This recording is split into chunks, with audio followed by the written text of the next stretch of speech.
जब किसी व्यक्ति को यूरिन से जुड़ी हुई प्रॉब्लम हो जाती है, उसको जब यूरिन से जुड़ा हुआ बहुत बड़ा रोग उत्पन्न हो जाता है, यूरिन नहीं आती है या यूरिन रुक जाती है या यूरिन उसकी निकलती ही नहीं, बाथरूम आती ही नहीं, उसको बहुत रुक रुक कर आती है या बाथरूम पूर्ण तरह से नहीं आती, तो उसको करा क्या जाता है? उसको जाओ शमी का वृक्ष, शमी के वृक्ष की नीचे की मिट्टी लाओ, शमी के वृक्ष की पत्ती लाओ, बाबा देवाधिदेव महादेव का अवधूतेश्वर नाम लेकर उसको अच्छा मिट्टी के साथ शमी की पत्ती को मल लो, थोड़ा गीला कर कर नाभि के नीचे उसको लगा लो। 5 मिनट के अंदर अच्छे से कितनी भी यूरिन रुक रही हो पर यूरिन निकलना प्रारंभ हो जाती है, उसको किसी चीज की जरूरत नहीं पड़ती। 5 मिनट लगता है बस, और 5 मिनट में यूरिन आना प्रारंभ हो जाता है।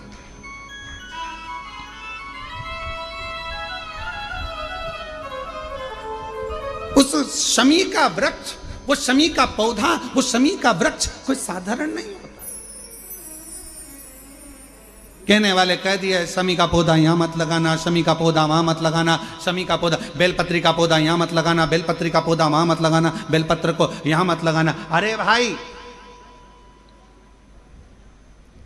शमी का पौधा अगर तुम्हारे घर के अंदर है, शमी का छोटा सा पौधा यदि तुम्हारे घर के आंगन में है, शमी का छोटा सा पौधा या बेलपत्र का छोटा सा पौधा तुम्हारे यहां है, तुम्हारा घर का वास्तु दोष कितना भी बेकार हो, शमी का पौधा और बेलपत्र का पौधा सारे वास्तु को अच्छा कर देता है। एक शमी का पौधा, एक बेलपत्र का पौधा हमें सुख प्रदान कर देता है। एक पौधा।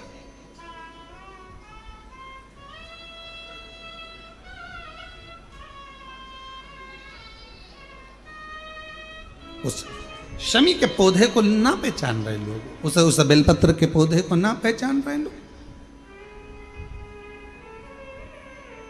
पर एक निवेदन आपसे और है, अगर तुम्हारे गांव में, तुम्हारे नगर में, तुम्हारे शहर में, तुम्हारी कॉलोनी में, तुम्हारी सोसाइटी में शमी का पौधा हो, बेलपत्र का पौधा हो, बड़ का पौधा हो, पीपल का पौधा हो, चाहे आंवले का पौधा हो, किसी भी पौधे में आप कोई भी, जैसे दही चढ़ा देते हो, दूध चढ़ा देते हो या कोई ऐसा इत्र चढ़ा देते हो, निवेदन है आप अपने आसपास के बड़े बड़े पौधे में ये कोई भी चीज़ ना चढ़ाएं। कोई महाराज कितना भी बताए, पर उस पौधे के अंदर आप केवल जल चढ़ाएं, केवल जल। आप उसमें ना के कारण, इत्र जाने के कारण, तेल जाने के कारण, कोई सामग्री जाने के कारण वो बड़े से बड़ा पौधा सूखने लगता है। हमारा करवत निवेदन है आपसे, उस पौधे में जब भी बेलपत्र का पूजन करने जाओ, ना दूध चढ़ाना, ना दही चढ़ाना, केवल जल चढ़ाना। आप बड़ के पेड़ की पूजन करने जाओ, केवल जल चढ़ाइए। आप आंवले की पूजन करने जाओ, केवल जल चढ़ाइए। आप शमी के पेड़ की पूजन करने जाओ, केवल जल चढ़ाइए। जल के सिवाय उसके नीचे ना दूध चढ़ाइए, ना दही चढ़ाइए, ना उसमें इत्र चढ़ाइए, ना तेल चढ़ाइए, ना कोई सामग्री चढ़ाइए। उसके नीचे केवल जल चढ़ाओ। क्यों?